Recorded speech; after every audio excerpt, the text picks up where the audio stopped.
Bases dropped on a new round of SDH AM. Perhaps so. I don't know. If I hit an actual button, you'd see me. Hi. Bases dropped. Sorry about 9:06 because it's opening kickoff and I have a question. So, John, here, you there. It's Tuesday Thoughts. So we got a lot of stuff to get into this morning. We have, and also to unflip the camera. So hang on just a second. Video. No, I don't want the camera mirrored. So there we go. All right. Now everything's normal and you can see the boss and you can read the print. All right. John, here, you there. We got a lot of stuff to get into this morning. It's more the newsy show of the week where we still have a lot of stuff to get into with Atlanta United. All the call-ups are official, so we can walk through that. We got the twos to get into. We have news of the morning to get into. We have Welcome to Open Cup to get into. So there's plenty to get into today. So if there's anything on your mind, period, that's kind of what we're here for. Layout for the rest of the week. It is Laurel Failer is going to join us from Queen City Press, I think at 9:30 tomorrow. And we'll see if Tyler can slide or if he's going to be a part of a three-way dance in the 9 o'clock hour. So we'll figure out that. So Laurel Failer is going to come in tomorrow. I think it's just before she heads to practice. So we get the FC Cincinnati update tomorrow when it comes to this particular week and the international window. Then let's see. So Wednesday is Wednesday, and Thursday is the standard power hour from 10 to 11. It's Nino and Nico. We'll get you ready for everything else that's going on. We'll talk Open Cup. We'll see if there are any surprises, see if we need to grab anybody to come on the morning show. And so we'll be monitoring Open Cup as we go. Then it is our first third Thursday event at Moxie Midtown. That's at 7 o'clock. I think it's 7 to 8:30, 7 to 9, something like that. So come on by, hang out with us, and we'll discuss everything Major League Soccer, discuss Atlanta United, all the things that are going on in your head. If you want to come to Moxie Midtown for our first third Thursday event, please do, as the kids say. So if you come by there on Thursday, then that'll be fun. Then Friday, like I said, still waiting for an okey doke on a doubleheader on Friday for our Friday night matches. And then Jason is heading to Cincinnati.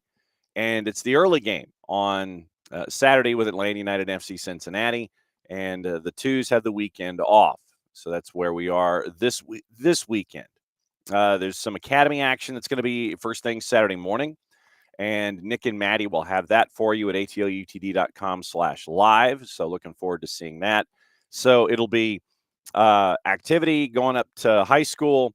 Like I said, looking to be at a high school location on Friday. Then Saturday morning, it's academy. Saturday afternoon, Atlanta United and FC Cincinnati. And then next week, we know two of our locations for high school soccer next week.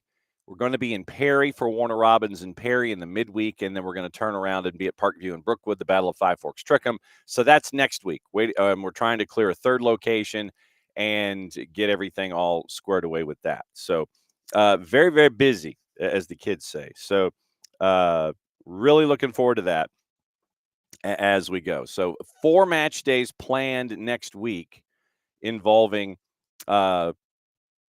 2 locations we're waiting to hear from. Warner Robins and Perry on the 27th, and Parkview and Brookwood is on the 28th. And so then on the 29th, it's Atlanta United and NYCFC. And then on the 30th, it's Atlanta United 2 getting back to it and taking on Chattanooga FC. And then Marist and Walton on the 31st on the girls' side. And that gets us into April.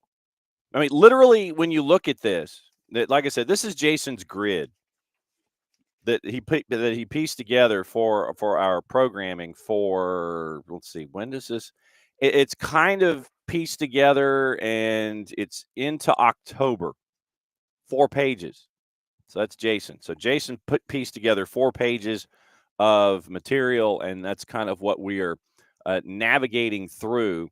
And we're just on to page 2, by the way. We just cleared page 1 last week for all of the grid. So that's where we are. Like I said, apologies for 9:06 because this is my question for the morning. Morning, Alex. And this is opening kickoff brought to us by our friends at Kickoff Coffee and kickoffcoffeeco.com. Now, once again, you can go to Kickoff Coffee. You start your day there, Kickoff Coffee and kickoffcoffeeco.com. And then from there, what you do when you check out, use the code soccer down here 15 to get 15% off your purchase. They in turn take 10%, reinvest at youth games, youth initiatives, Kickoff Coffee, and kickoffcoffeeco.com. Okay. I was trying to upload the twos highlights to play them in the show this morning. And I may figure out how to do it sooner or later, but I might have to do it off the laptop and then integrate it that way. So I was looking at my storage space here on the desktop, and it was telling me I was maxed out. And the numbers don't add up. So there's something that's there, and I can't quite figure out what it is. And so this is where I ask for your expertise. Like I said, I was trying to upload twos highlights so we could talk about the twos in OCB, where Orlando City B gives up a goal in the final 12 minutes to Ronan win, and it ends up as a goal. It ends up as a point for Atlanta United. OCB picks up the second point for winning in the penalty kick shootout after 90 minutes. So trying to upload those highlights, and it's not working. Literally, the audio software that I use for bringing highlights in was like crashing after like 35 seconds. So I go to the particular section of the troubleshooting for the computer, and it tells me, and literally it tells me that I'm right up against the window when it comes to space and available and all this kind of stuff. Literally, it is telling me I have no bytes free at all. And I don't know how this is humanly possible, because it's telling me that my apps and features are at 427 gigs of this computer. And that's about 90% of the storage space. Temporary files I get, and it's not removing temporary files either. So it says up to 1.12 gigs may not be reclaimable. Okay, fine. Then give me my gigs back. Desktop, I've got, like stuff that I save and things like that. But it's telling me that my apps and features, which do not add up to all of the gigs on display. I mean, literally, I'm looking at all of my apps and all of my drives, and it's telling me that I have, megs that were brought in as far back as 2021. And this might actually be a Daniel Price question, because Daniel actually pieced this computer together, and he did it 4 years ago to help me out because my other one was crashing. This one now is maxed out on all of its memory, apparently, and in storage space, and I don't know why. So this is a question for all of you computer types. Why do I not have any more memory left on my computer? It's like I tried clearing out cookies and things like that, and it was still not giving me a whole lot. So I don't know what's going on with it, and the numbers don't add up. And so it's difficult for me to edit currently. Like I said, I end up having to edit on the laptop as opposed to editing on the desktop. And I'm trying to figure out what the hell's going on, and I don't know how to dig into it. So that's the issue this morning with me and the desktop.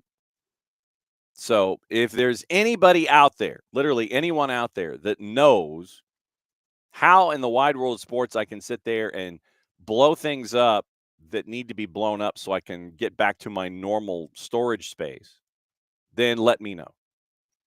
You can reach out to me in the Discord. Pars has been reaching out to me in the Discord recently, and it took me a second to realize, okay, I can log in through my Gmail account, and I finally figured that out as a part of this whole process. But yeah, so anybody with any ideas, literally send them to me. You can do it social media. You can sit here and do it in the Twitch pitch. You can sit here and figure out, okay, well, if Nelson's an idiot, then here's why. And so we're getting to I'm trying to figure out what the heck's going on and why my storage space is maxed out, and I have no idea, A, why, when the numbers don't add up, and B, how to blow out the stuff I don't want so I can get back to my normal spacing of, having, say, 10% of everything free, so I'm not having to download everything and crash everything over to a flash drive and move it from computer to computer. So that's where I am this morning. And that, like I said, that's why it was 9:06. And the profoundest apologies when it comes to all of that kind of stuff, because like I said, I'm still trying to figure out what the heck I'm doing in trying to figure out what's going on. Oh, well, look at you. Okay, so we're not wasting any time this morning with the silly people, and we're going to go ahead with corrective integration, and we're going to blow them out of the water. Nothing like having a bot to start things off on your Tuesday. So we're going to block, and I'm going to take care of this immediately. So I'm going to report them as a bot, and then I'm going to, once again, can you give us more information? Well, it's a bot. So we're going to say viewership farming via bot, and I'm going to capitalize BOT, bot, just because we do that. And so I've submitted my 26-character report to our friends at Twitch. So there you go. So corrective integration, you've been botted and blocked and reported. So there you go. But yeah, biggest thing, like I said this morning, I'm apparently out of space here in the desktop. I don't know why. And there was one time previously where I was out of space, and then like the next day, and I didn't touch anything. It literally, like, it went back down to whatever the numbers were, and it literally went back to like half full. And I don't know, because I didn't touch anything. I came back the next morning, everything was back to fine, and I didn't have to worry about it. And I think that was the last time that I did have to worry about it, frankly, what was in that particular zone. So I don't know. And it was, this is an out of control kind of a thing. And I'm trying to go like, all I want is for this. All I want is for this to behave completely. I just want to completely. I just want to make sure that I am doing what it is I'm supposed to be doing. And I have no blanking clue about how to, how to fix these kinds of things. Because as you well know, for those of you who have been with us here on the morning show, I have no computer acumen whatsoever. It's like, oh, I can turn it on. That's about it. So when it comes to fixing memory issues and things like that, I have no idea how to fix these kinds of things. So your help is greatly appreciated. If I'm missing a step, tell me. That's the biggest thing. And so that's opening kickoff, brought to us by our friends at Kickoff Coffee and kickoffcoffeeco.com. QR code hopefully will be making its way over when I remember to see if I can figure out how to pull a QR code and have it as a JPEG and then have it pop in front of my face so we can actually talk about these kinds of things. Kickoff Coffee and kickoffcoffeeco.com. Okay. Atlanta United, we now know the ins and the outs. We now know the ins and the outs for Atlanta United when it comes to the upcoming international window. And so what that means is since we now know who ain't going, and we now know we know who is going, and so therefore we now know who isn't. And so that's where we are. So now, with everybody out the door, we can go back and we can look at it and see what's going on involving Atlanta United, what it's going to look like going up against Cincinnati.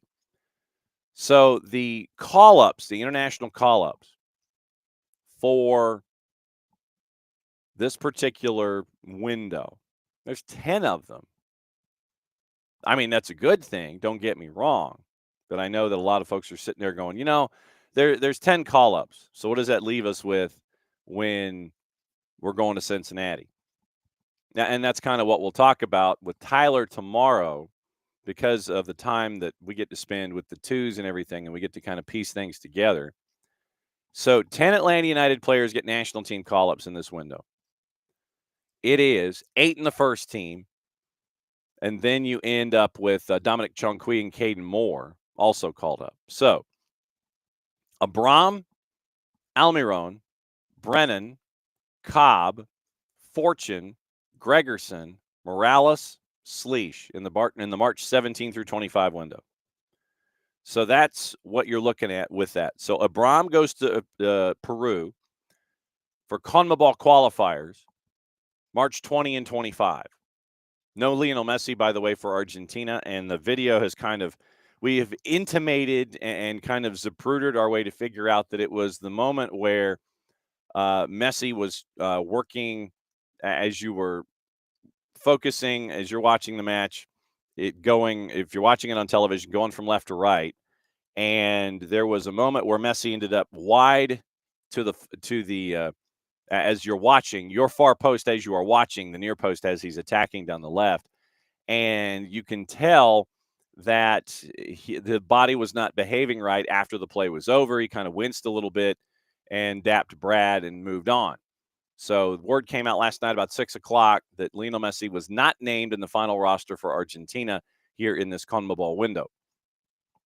And Inter Miami came out with a quite prepared statement about the whole thing. It was a lovely couple of sentences. And so the injury report given by Messi and friends on Messi was as such. Messi underwent an MRI this morning, meaning yesterday, to assess the extent of the discomfort in his adductor region, which he experienced during last night's match against Atlanta United. And his adductor has been very, very wonky and troublesome over the last, 9, 12 months? The examination's findings confirm the presence of a low-grade injury in the adductor muscle. His clinical progress and response to treatment will determine his availability for competition. Basically, that's very, very officially sounding, saying that, yes, he has an adductor injury, and how he responds to treatment is how long he's going to be out. We don't know. He doesn't either. We'll all figure it out together. Just once, that'd be kind of fun to have that in a release for a document, for an examination. He don't know. We don't know. We'll get back to you when it comes to the timetable. It's like for the reported timetable for the absence of insert athlete here, team physician Dr. Vinny Boombat said, quote, he don't know, we don't know, we're all going to walk through it together, we'll figure it out, we'll let you know when we know something. Period, close quote. Now, that would be the kind of quote that you're looking for from an official, an official doctor type person for something like this. But, so now back to CONMEBOL. So Luis Abram goes, he'll be representing Peru, Bolivia, and Venezuela. Miggy goes back to help out Paraguay, hosting Chile before facing Argentina March 25. Maybe that was why Miggy got Messi's jersey, because Messi knew he wasn't gonna be showing up for the Argentina match. Paraguay currently is 6th in the current CONMEBOL standings, the last automatic qualifying spot. 17 points through 12 matches. Almiron scored in the most recent match, the draw at Bolivia back in November. Brennan and Cobb named to the USU 20s for a training camp in Spain on 17 through 25. So they're already there. U20s are going to face Mexico March 22nd, Japan March 24th. Brennan has 4 caps, 1 goal. Noah Cobb helped them lead to the CONCACAF U20 Championship in 24. Jay Fortune goes to help out Trinidad and Tobago for the CONCACAF Gold Cup qualifying matches against Cuba on the 21st and the 25th.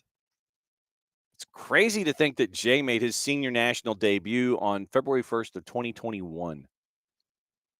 8 appearances, first international goal, Gold Cup, and the win against St. Kitts and Nevis. Gregerson goes to Norway to help them out for UEFA qualifiers at Moldova and at Israel. 10 appearances for Norway since his debut back in 21. Efren Morales joins Bolivia for a pair of World Cup qualifiers in CONMEBOL as they are in 7th place, 4 points behind Paraguay, playing Peru at Peru and at home against Uruguay. He appeared in each of Bolivia's last 2 qualifying matches after previously making 6 appearances for the nation's U20s. Bart Sliech goes to Poland to help out for their matches against Lithuania and Malta. 14 caps for Poland since 2021. Dominic Chongqui and Caden Moore named to the U.S. U18s for a training camp in Marbella, Spain from the 17th to the 25th. U.S. get Morocco on the 22nd, Norway on the 25th.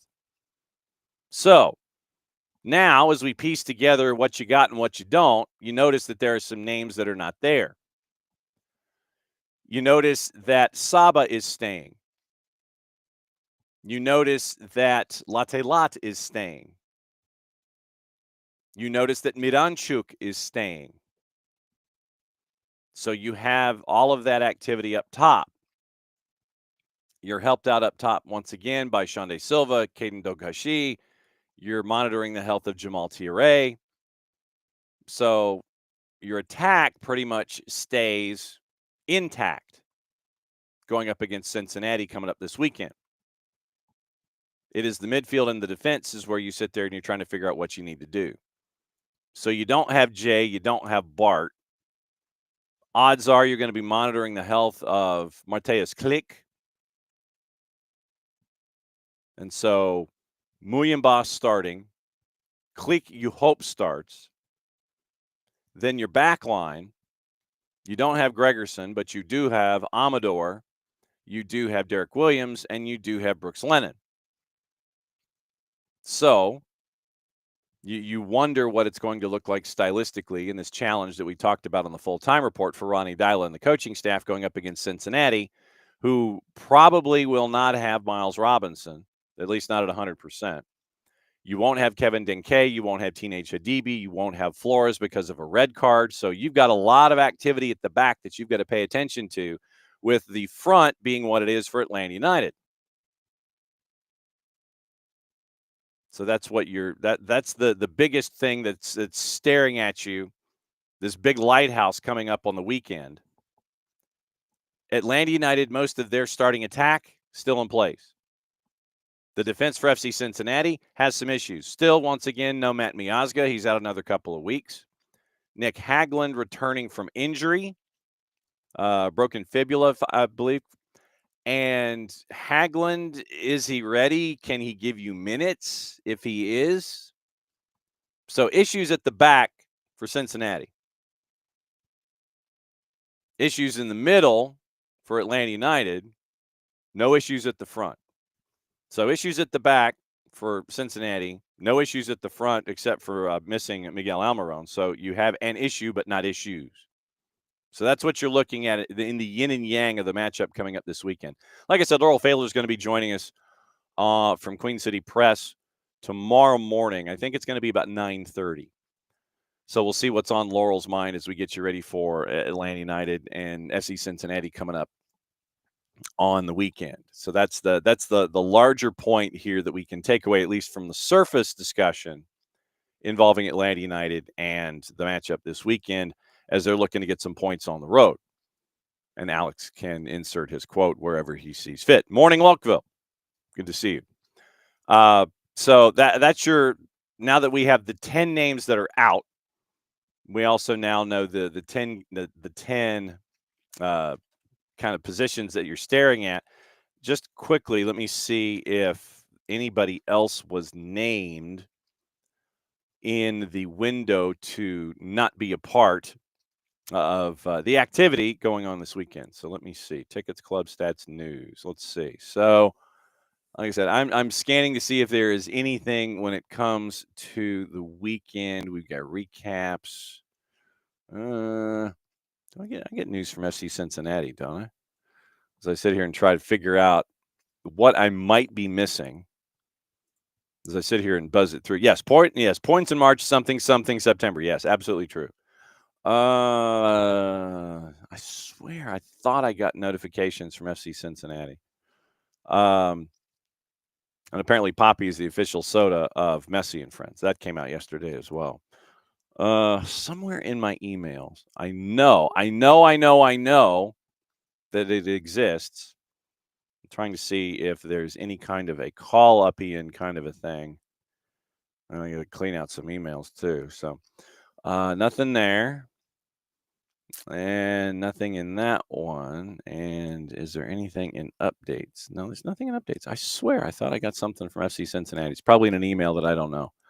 But so like I said, that's the early returns for Cincinnati. Well, you know what you could do, John, as he talks to himself on the show. We're going to go to Queen City Press and see if Laurel has anything to say. Recap on the loss to Charlotte. Like I said, I'm just looking at what it looks like here. No, I'm I'm refreshing to access the content because I'm a Patreon. Hello. I'm a Patreon for Laurel's account. Like I said, I always make the point to sit there and say, yes, I am a member of this whole thing, but it's been a while since I've accessed it from this particular computer. So let's see. Pat Noonan says it was a tough night. Miles Robinson exited in the 30th minute, according to Pat Noonan. Tightness is it was ID'd in the postgame press conference. And Charlotte took advantage. We know this. Gilberto Flores was the player who ended up getting 2 yellows. And so Flores, FCC, is shorthanded on defense against Atlanta. Teenage Adibi scheduled to travel to Zimbabwe to complete green card process. Unclear if he'll be back in time for the match. Robinson expected to undergo some scans to determine the extent of his injury. Nick Hagland has been building match fitness, in a pair of MLS Next Pro matches with FC Cincinnati 2 could be available. Not an ideal situation, potentially being down 3 center backs. Miazga is also still yet to train as he comes back from June knee surgery. Miles Robinson has been captain. Probably could have kept going, but, I don't think there was a need to take a risk at that stage. Teenage came in and did some good things, but we'll see what the scan comes back with. That's paraphrasing Pat Noonan from the weekend. So, like I said, when Laurel comes in tomorrow, we'll discuss it a little bit more in depth. But right now, that's kind of where you are involving Atlanta United, who they don't have. Don't be surprised if you see folks like Javi Armas, if he is healthy. He was not available for Steve Cook in the Atlanta United 2 match. You might see Ryan Carmichael on the roster. You might see Javi Armas on the roster. Probably what – see, and this is the question, because at the back with center backs, do you – then, like I said, this is the big question. Is Aiden Torres a part of the discussion? Do you play things a little differently? Do you play with 3 at the back? This is the whole thing that you have to kind of process through. So we've got to kind of workshop it as the week goes, and figure out, okay, what does it look like? Who's where? Those kinds of things. So the not having the second center back that you would normally have in either Cobb or Morales. You don't know the health of Ronald Hernandez, keeping an eye on that. If Ronald is healthy and can play, that makes the decisions a lot easier. And so you would move, I think you would probably end up moving Derek. Well, actually, no, you'd probably keep Derek where he is. Ronnie comes in, and you would have Ronald, and it might end up being like a back 3, or no, wait a second. See, now I'm processing this in my brain. So if you've got Ronald, then you probably stay where you are, because then Ronald turns into your right back, and Ronald will give you whatever he needs to give you if he's healthy enough to go. So it would be Amador and Derek and Ronnie if he's healthy. Like I said, we don't know. If he's not, then that's another question. Then Brooks at your right wing. Then it's Tristan and Click in the midfield, with midfield help coming from the 2s, probably Carmichael, Javi Armas. That's what you're looking like there. Maybe Aiden Torres to help things out, or Matt Edwards gets another start, and you end up with something kind of tilted when it comes to your back line. So if Matt was to start again, and we've seen Matt Edwards grow into the position, and we'll get into this more as we workshop through this tomorrow, but if Matt Edwards starts and Ronald does not, then maybe Matt plays as a center back. It's the only thing I can think of off the top of my head. So it ends up being Amador and Derek and Matt and Brooks. And so things might be tilted a little bit that way. Then it's Tristan and keeping an eye on the health of Click, with Carmichael and Armas getting a short-term call-up maybe. Then up top, you still pretty much stay the same, but you're looking at the health of Shande Silva. You said up top it'd be fine, because you would have Miranchuk and Saba and I'm flaking out here. So you'd have Saba and Latte Lot. So Latte Lot, Saba, Miranchuk. And then it's looking at the health of Shande Silva, looking at Jamal, Togashi. So you're okay up top. You're okay up top in your attack. Midfield would be Miranchuk, and in a perfect world, Miranchuk and Muyumba and Klik. And then if Matt Edwards has to start, Matt's probably your right center back, and then that's what it looks like. I'm guessing, like I said, that's just me trying to process it through. We'll talk with Tyler about it tomorrow and see what he's looking at when it comes to processing it as well. So basically, 6 minutes of full-blown stream of consciousness trying to figure out the lineup and figure out what you need and what we can go. So there it is. All right. But like I said, Laurel Failer set to join us tomorrow, and we'll discuss things from a Cincinnati perspective and get you ready for what is up with Atlanta United. Okay. The rest of Major League Soccer, you haven't had the chance to get into that. So the rest of the show today is going to be the rest of Major League Soccer. We'll get into that for Match Week 4. We've got some news to get into from across the pond, and we'll get into all of that.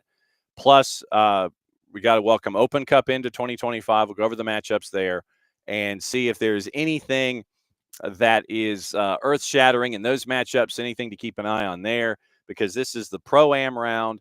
It is, and we'll talk about it the next couple of days. And like I said, if there are any upsets that will happen in a cup set sense, we'll try and effort those folks to be on the morning show the next morning so they can break down how things went in their own universe.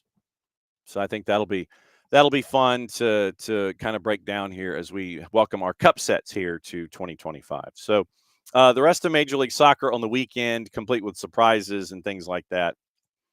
And like I said, we'll get into this maybe a little bit more in depth. We'll kind of talk about things from last weekend with Nico when he comes on Thursday. So today, just to give you an idea, in the Open Cup, we'll be. I was going to talk about the last week of Major League Soccer. I saw the Open Cup matchups and went squirrel. Okay, so Red Bulls and the purple team ended up in a 2-2 draw. And that one was, once again, you get Eric Maxim Choupo-Moting the opportunity to finally get on the board. And that was why we wanted to talk about the penalty call with Bart yesterday and do what and Bart's idea, because we saw it happen 2 different calls in 2 different competitions. But Eric Maxim Choupo-Moting scored, and the Red Bulls got on the board as they would hang on for a crazy. And the thing is that this 2-2 scoreline really didn't identify the match. The match was nuts. So Martin Ojeda scored in the 18th. Choupo-Moting got the PK to even things up. Pasalic scored in the 39th, right toward the end of the first half. Then Yengar scored 2 minutes into the second half. It ended up being a 2-2 draw. So not necessarily surprised at the end of the day. I would have thought that the Red Bulls would have taken care of business. They did not completely. Both teams get away with a point. Chicago continues to win. I don't know if it is their schedule. I don't know if it's Greg Berhalter. But right now, Toronto's in trouble. We've kind of been saying that since the absolute beginning of things. But goals by Andrew Gutman and Hugo Kuipers after DeAndre Kerr scored. So literally, you ended up with a you ended up with a goal by DeAndre Kerr in the 11th minute to give you a lead, but you couldn't hang on to it. Lasted all of about 20 minutes. Gutman scores, Kuiper scores, 2-1 at the break, 2-1. Everybody goes home happy. Have a nice trip. Get home safely. So Chicago continues to win. Toronto continues to lose. We'll go over the standings at the end of all of this. Austin beat LAFC in a bit of a surprise at that BMO by the score of 1-0. Biro scored in the 12th minute, and that was it. Literally, that was it.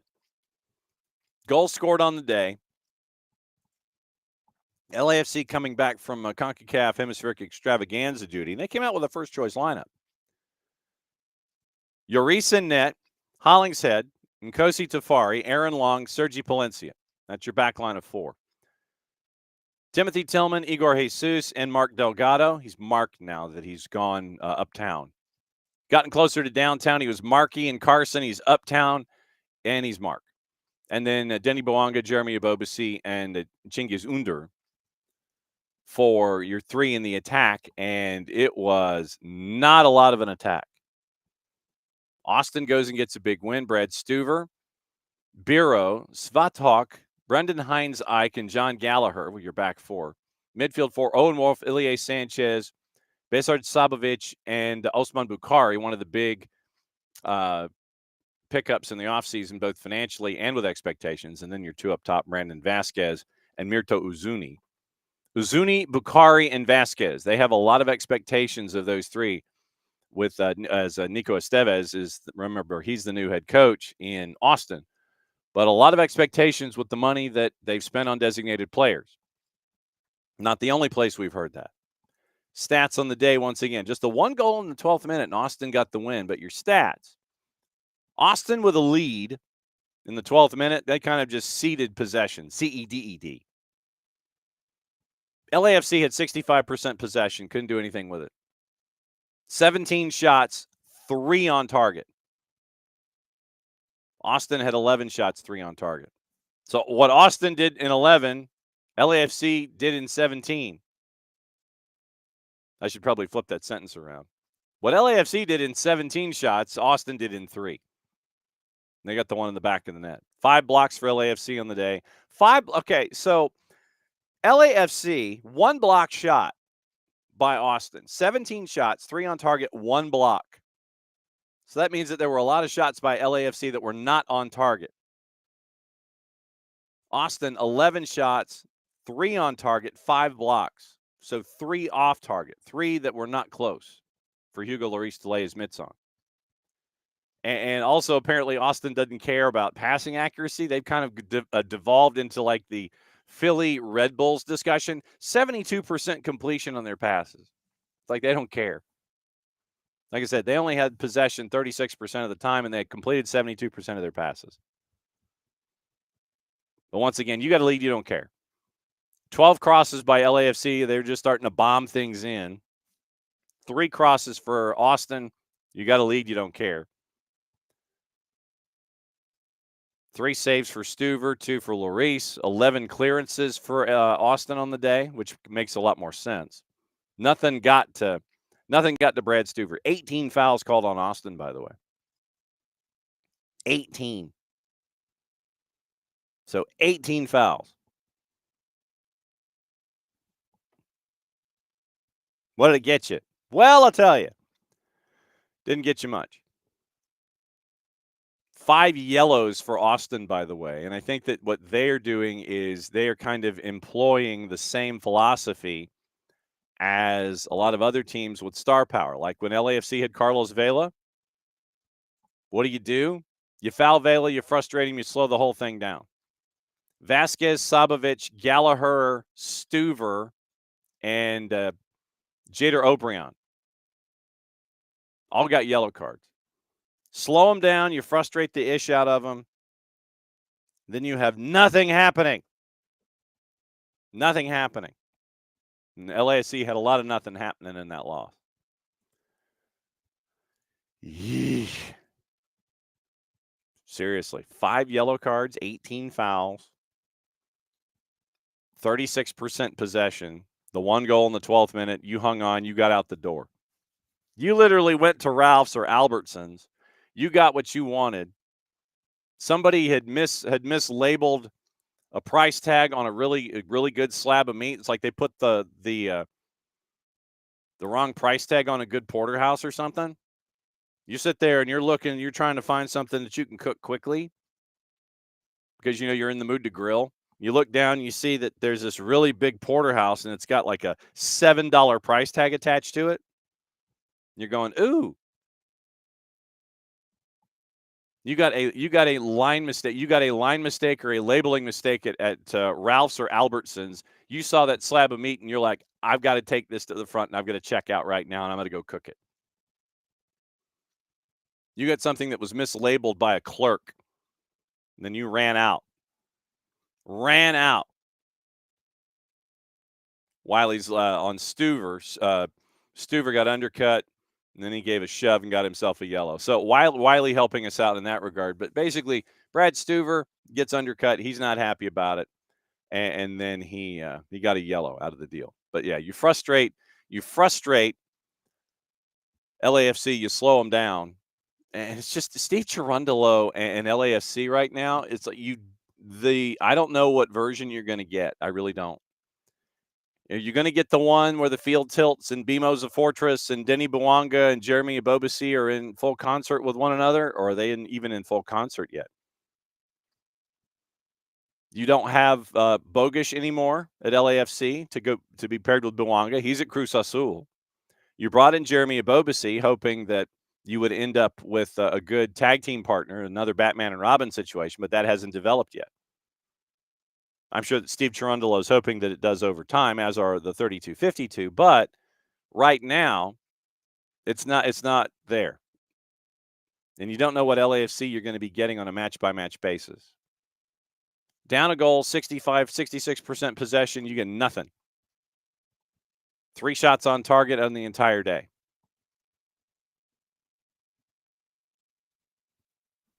Charlotte beat Cincinnati 2-0. We mentioned the red card that was there that was attached to Cincinnati on the day from Flores in the 83rd minute, but Charlotte had already done their damage. Liel Abada and Patrick Ajimong scoring 2 times in 3 minutes. Charlotte got the Duke on Cincinnati. Big win for them. So stats on the day, 50-50 in possession, 17 shots for Cincinnati, 13 for Charlotte. 8 shots on target, 5 on target for Charlotte, 5 blocks to 4 for Cincinnati. Not a whole lot of crosses, not a whole lot of offside. 3 saves on the day for Cincinnati, 8 for Christian Kalina. You cannot be able to live like that for an entire season. Kalina will do that for you. He'll help you out. I just don't know if that's sustainable. I really don't. Is that sustainable? I'm not so sure. Christian Kalina will be there for you between the sticks as long as you need him, but I would think that there's a point where if you haven't figured things out on your back line, then you might have to figure out what to do there. By the way, speaking of that starting lineup at the back, Ream, Privet, Malanda, Nathan Byrne. That's what we're used to seeing. But legitimately on those edges, I know that Adelson, Malanda, and Privet, that your 2 center backs, the 2 that folks don't want to run at, you can run at Nathan Byrne, and I think you can run at Tim Ream along the edges. I think that that's where your attack can go, at least when you get to the back. You go after the edges in Byrne and Tim Ream. Bronico, Westwood, Pep Biel, Liel Abada, Ajimong, and Wilf Zaha. But you look at that lineup, and you wonder once again, is Dean Smith going to have an approach that is going to be markedly different than, hey, Wilf, go long? Don't know. Right now, it's Wilf Zaha runs verts, and you try and pin it down to where he's the one that's not going to hurt you. It's almost to the point to where everybody knows in the building that Charlotte is going to feed Wilf Zaha on a vert. And you're doing it to the detriment of all of the other weapons that you have in that attack. You literally are doing it to the detriment of somebody like a Patrick Ajimong, to a Liel Abada, to a Pep Biel. The weapons are there for you, Dean Smith, and so what do you want to do? You want to trust your Premier League guy. You want to trust your Premier League guy in this situation. Not that at surface level you wouldn't sit there and go, well, I've got a guy that played in the Premier League until a couple of years ago. I think I'll make everything run through him. I get it. But remember, Messi and friends singled out Wilf Zaha. 7 fouls. By the way, 52 touches, 79% passing on 26 of 33. 2 for 3 on his long balls. 1 shot on target, 1 shot off, 1 shot blocked, 2 for 5 on the dribble, 4 for 9 on his ground duels. Fouled twice. Only fouled twice. 1 offside, 1 clearance, and 1 dribble pass. He was only offside twice. He was only fouled twice in the matchup against Cincinnati, where Messi and friends compelled to fouled him 7 times. He got frustrated, lobbied for calls. That didn't work well with the officiating crews because that didn't earn him any other calls down the line. So Charlotte, for me, right now, You're going away from what got you where you are offensively.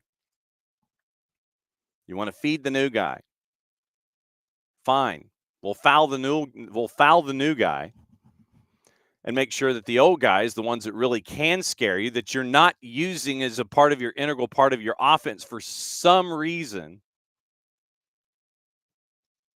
are not part of your thought process. Why Patrick Ajimong is not a part of your thought process if you're Dean Smith is beyond me. Cincinnati's starting lineup, by the way. Kubo, Denke, Orejano, Wobodo, Buka, Evander, Engel, Flores, Miles Robinson, and Yedlin. And Roman Celentano in net. You won't have Flores on Saturday. You may not have Miles on Saturday. You won't have Teenage Adibi on Saturday. So you won't have three of the folks that you would traditionally have at the back. Alvis Powell, Corey Baird. I mean, this was a short bench that was pieced together by Cincinnati on the weekend. Evan Loro, backup keeper, Alvis Powell, Sergi Santos, Teenage Adibi, Corey Baird, Brian Anunga, and Dottie Valenzuela. Dottie Valenzuela has given folks problems in the past in MLS Next Pro. Brian Anunga is a walking yellow card. Brian Anunga, when he was in Charleston, he was the guy you wanted on your team. In Nashville, I'm sure he was a guy that you wanted on your team, but he was incredibly physical and going over the line when it came to his physical contact and drawing cards. Much like we would think with Tomas Aviles with Messi and friends, Brian Anunga is the same way. If he starts, he can either get under your skin or you can get under his, and it's a match race to see which emotions are triggered first. Like I said, we'll catch up with Laurel Failer from Queen City Press tomorrow. We'll get her thoughts on what it's going to look like. How out of sorts is it going to look like? Because, I mean, there are some pieces here, obviously. You know, Yuya Kubo in the attack. But like I said, no Denke, no Flores, no Robinson, no Hadibi. So that's what you're staring at with Cincinnati.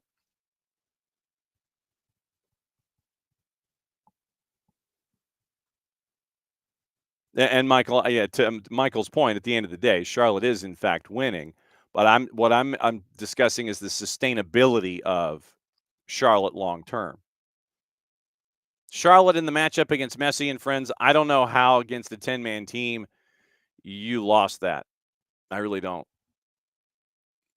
But Charlotte, yes, Charlotte does have more wins than Atlanta United. Like I said, we'll go over the standings in a bit. But Charlotte should have had a win against the Messi and friends, and they didn't.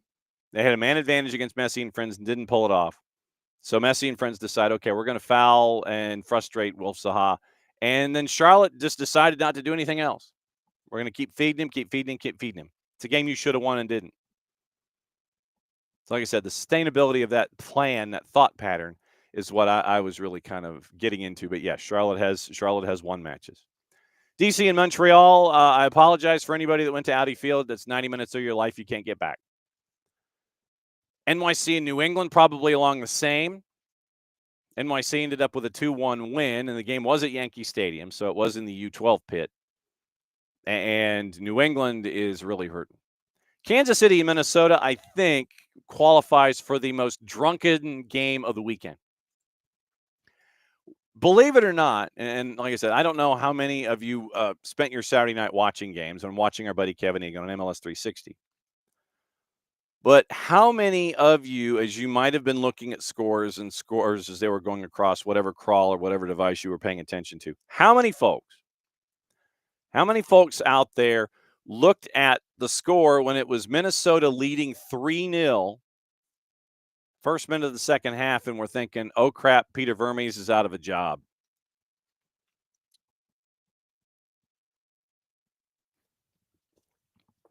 How many of you?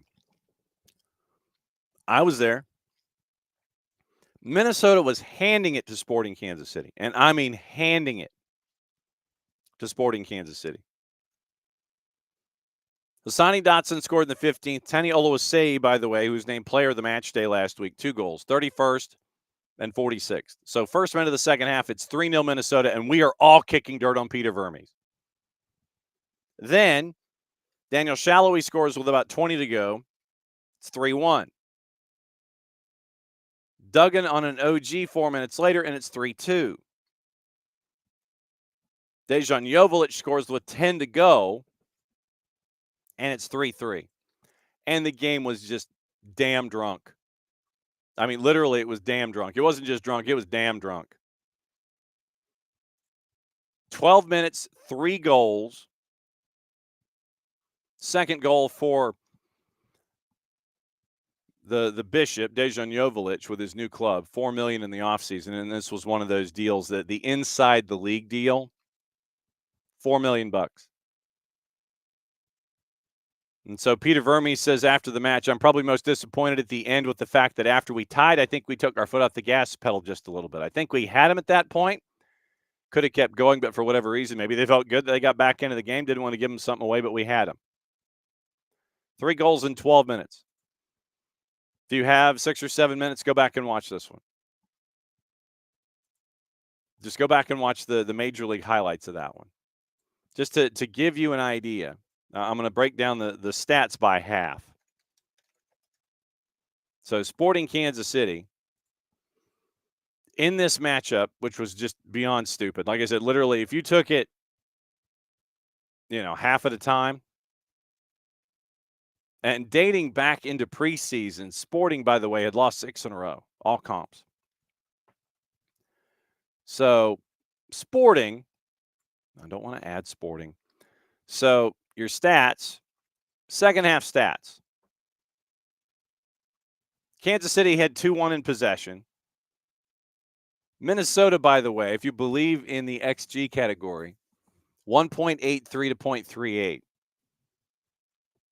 1.83 in the second half alone on the one goal that was scored. Had other chances to score. Sporting, by the way, in the 3 goals that they scored in the second half, expected goals 0.38. 1 big chance for Sporting, 3 for Minnesota United. 8 total shots to 7 Minnesota United. 11 free kicks to 6 for Sporting. 7 shots on target to 8. 4 shots on target for Minnesota of those 8. 3 shots on target for Sporting Kansas City. All 3 of them ended up in the back of the net. 3 off target, 2 blocks for Minnesota, 1 for Sporting. 6 shots inside the 18 for Sporting, 8 for Minnesota United. Just absolutely silly, crazy, nuts kind of things that you saw here. Defensive stats, second half only. Total tackles, 13 for Sporting, 9 for Minnesota United. Recoveries, about 50-50, 32 to 31. 21 clearances for Minnesota United compared to 12 for Sporting Kansas City. So on those numbers, you're sitting there thinking, okay, yeah, Minnesota was cruising in the second half. Nope. Gave up 3 goals in 12 minutes. And Vermes was mad that he thinks they let the pedal off the gas. I'm guessing they were pretty exhausted. After that comeback and all that momentum and drawing even with 10 to go. So there it is with Sporting in Minnesota. The weirdest, wildest game of the weekend. Vancouver over Dallas 1-0. Big win for Vancouver on the road, especially after CONCACAF Champions Cup in the midweek. So another big win for them on the road in Dallas where they were a decided underdog. RSL, 2-1 winners over Houston at Hell in a Shell. Big win for RSL on the road, something that we had not anticipated. Juice Boxes had Houston as a prohibitive favorite. St. Louis beat Seattle, and we got into the late penalty call that might have made it 1-1, but the penalty was taken off the board. So all caps went to Seattle and got a 1-0 win. We've been catching up with Nico once again. We'll talk about this again on Thursday specifically with Nico. But your lineup in that match, once again, Areola out for the year. Jordan Morris, muscle injury. So your lineup, Manungu, Jesus Ferreira, who is not winning people over currently in Seattle, and Albert Rusnak. Obed Vargas playing behind. Basically, it looks like a diamond midfield with 3 attackers, 3 defenders. Rusnak, Ferreira, Menungu. Midfield 4, Obed Vargas, Rothrock, Christian Roldan, and Alex Roldan. Backline of 3, Jackson Reagan, Nuhu, and John Bell with Stephen Fry in net. So not a whole lot of changes or anything like that. Danny Mosovsky on the bench with Andrew Thomas, JP, Danny Leyva, Travian Sosa, Cody Baker,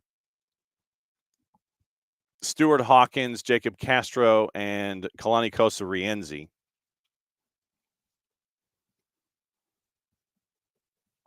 So that was what the lineup was involving Seattle. So it was the folks that helped you or tried to help you with the comeback late in CONCACAF Champions Cup were sitting in this one because of the quick turn. Now that they have some space to calm down, we'll see what it looks like. But Seattle should have had a result, didn't get a result, and that's where we are with Seattle. San Diego and Columbus. San Diego continues to surprise. Valakari scores with 20 to go after Columbus got Max Arston to get on the board in the 13th minute. 8 minutes into a man advantage after Malte Amundsen was sent off on a red. So San Diego continues to surprise. Did not have that. I thought the build, I had a lot of questions with San Diego. They're like, okay, fine. Yeah, that's cool. Mikey Veras is like, yeah, we'll do our thing. We'll catch back up to you. Colorado knocked off San Jose 2-1, and yet another surprise on the weekend. You would think that with all of the firepower that San Jose has, that they could stay in a street fight with Colorado. The answer was no. Sunday, once again, Nashville over Philly 3-1. Did not have this one on the card, considering it was at Subaru Park. Nashville had problems scoring goals, and so what happens? Sam Surridge, Kassem, and a PK from Hani Mukhtar, and you're out the door. Lukic scored in the 33rd, and Oluwetu Makanyas got a red for Philly at 90 plus 12 at the end of it all. So Nashville finding goals. Didn't know that they had that in them, especially on the road at Philly. Sorry, Rich. And then Portland and LA. LA still trying to figure out how to navigate things without Ricky Puig and with out Paintsel for another couple of weeks. Portland, I know they feel aggrieved after a penalty call did not go their way. But Morris scored. It was goalless at the break. Early kickoff on the West Coast, by the way. Morris scores early in the second half, and then Christian Ramirez scores with about 10 to go, and that's your 1-1 draw there. So, and then obviously the Atlanta result. So now, looking at the standings all the way through Major League Soccer after match week number 4. Miami's on top with 10. Philly with their first 3 wins on the board, 9 points. Columbus at 8. Then you end up with goal difference and things like that. Charlotte, Nashville, Chicago all at 7. Along with NYC. Goal difference is there. And then you had to go to the goals scored tiebreaker for NYC to be in 7th and Chicago in 6th. Cincinnati and DC at 6 points. New York is at 5. Orlando, Atlanta. Right now they're at 4 points each, identical records. Montreal has not won. New England has not won. Toronto has not won. They each have draws, but that's it. Toronto in 4 matches has given up 10 goals. Orlando in 4 matches has given up 10 goals. Chicago in 4 matches has given up 8. Western Conference, Vancouver's run the floor. They've won their first 4. San Diego, once again, 2 wins, 2 draws in their first 4. I did not have that pictured. All caps, 2 wins, 2 draws. Olaf Melberg seems to be having things rolling together. They have not allowed a goal this season in 4 matches. They've only scored 4, but they haven't allowed any. Colorado at 8 points the same way, but they're behind on goal difference. Minnesota's at 7 points. San Jose, Austin, LAFC, and Salt Lake, they're all at 6. Same records. Go to goal difference. And that's where your order is. And then that's the playoff bar. Seattle, Dallas, Portland, all at 4 points, 10, 11, 12, 1, 2, and 1. Goal difference, the difference there. Then Kansas City scrambling from 3 goals down to get 3 to get a point, and that's the only point they have all year. Houston, no wins, 1 draw, 1 point, and then LAG. No wins, 3 losses, 1 draw, and they've only scored twice. Once again, not necessarily a surprise considering the firepower that they don't have right now and trying to figure out what they want it to look like. Starting lineup for them, just so it's out there in the ether. McCarthy in net, Julian Aude, Yoshida, Zanka, and Harbor Miller, your back 4. Isaiah Parente, Edwin Cerrillo, Tucker Lepley, your midfield 3 to start. Diego Fagundes and Miguel Berry siding and Gabriel Peck. I would have figured that there would have been a lot more pressure on Diego Fagundes this season because you don't have Joveljic and you don't have Ricky Puig. And Diego Fagundes right now is not performing, I'm sure, to his own expectation level and to the expectation level of Greg Vanney. The bench, John Nelson, no relation. Eric Zavaleta, C-Ram, who came in for 10 minutes, got you a goal. Ruben Ramos, Yamane, Elijah Winder, Emiro Garces, and Mateus Nascimento. That was your bench for LAFC. So starting McCarthy and not starting Mikovic. So that's LAFC. And that's your standings through match week number 4. Now in hour number 2, time to cut the promos that I didn't cut in hour number 1. And it is a couple of different things that you can do. You can pick up the SDH jersey from our friends at Kaiser Permanente. Kaiser Permanente across the front, the navy jersey. You can get it personalized. And I would consult with Abby and everybody else who has personalized their jerseys. And thanks to all of you who have picked them up from Olive and York, because it goes to help out our Soccer for Good causes here in 2025. So check the jersey, see which one you like. I didn't personalize mine because I'm not big on personalizing it. So you can go white lettering or Carolina blue lettering on the navy jersey. Go to Olive and York and you can help out our Soccer for Good plots and plans for 2025. Collaboration that we have with Grady Baby and Grady Baby Co. You've seen me wear it on the air. You've probably seen me wear it in person. The Soccer is Just Better in Atlanta sweatshirt. Get it in red, get it in black. The gold embossed saying on the front. SDH notification right here. Grady Baby notification right here. They're helping us out with a collaboration this year. And if you purchase through Grady Baby and Grady Baby Co., then you're helping out the middle school soccer programs attached to the Atlanta Public School System. So that's a collaboration that we have with Grady Baby and Grady Baby Co., in addition to our friends at Olive and York. Also, what you can do, and I have to find a time to go to the post office in addition to get a wheel alignment. You know, and that's okay, sidebar. Once again, sidebar. How many times have you gone, you and the collective, how many times have you gone to get your oil done, you know, just get some basic maintenance on a car, and they end up telling you, well, no, you need X, Y, or Z in addition to it. You need to get a wheel alignment. You need to get your tires changed. You need to get, this is looking a little low. I don't know about this. How many times have you folks gone to get regular car maintenance and they end up trying to upsell you something else? After you think about it for a little bit, you're kind of sitting there going, well, yeah, you might be right. And me, and full disclosure,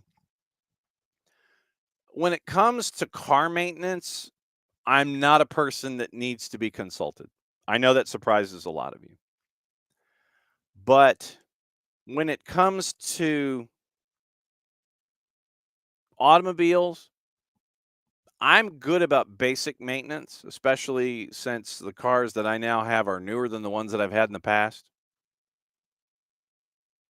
I mean, remember that when I had the Beast, it lasted for practically 18 years.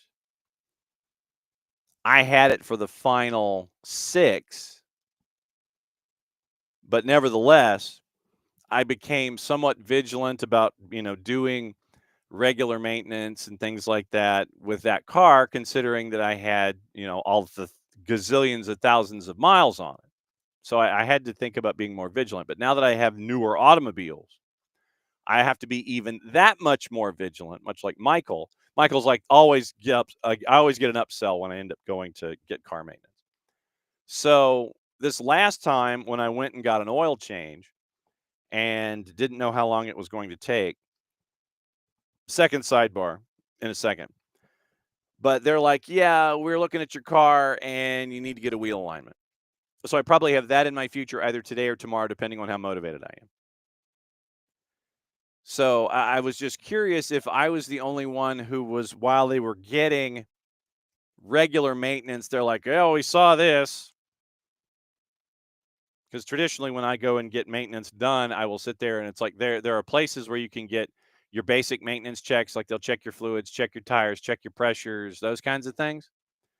So I get that as a part of the deal, and then they still tried to upsell me a wheel alignment, which I probably begrudgingly agree with them on, but I've got to go back and get things done in that regard. So that's kind of where things are involving the Subaru as opposed to where they were involving the Beast. And so it's I didn't know if I was, and I go to a national chain. I do have a mechanic for other things. I mean, like the real deep stuff that needs to be taken care of. I do have a personal mechanic, and I love him dearly. He's fantastic at what he does.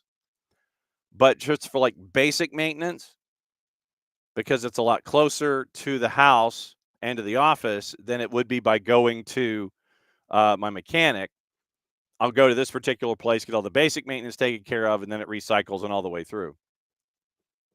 Michael, I'm right there with you, brother. He says, I get such a relief when the shop doesn't call for approval for something else. Yes, I agree. Profoundly agree. It's like you sit there, you keep your head low, and it's like, all right, just get me out of there in one piece. It's like, I know that this might need to be done. Literally, just like, don't talk to me about it. I know. I'll figure it out. So, but yeah, that was sidebar number one. I forgot what my sidebar number two was. Inside of sidebar number one, I had a sidebar number two, but now I've forgotten it. Of course, I need to write this stuff down. But anyway, it'll probably come to me like at a really random point of the show.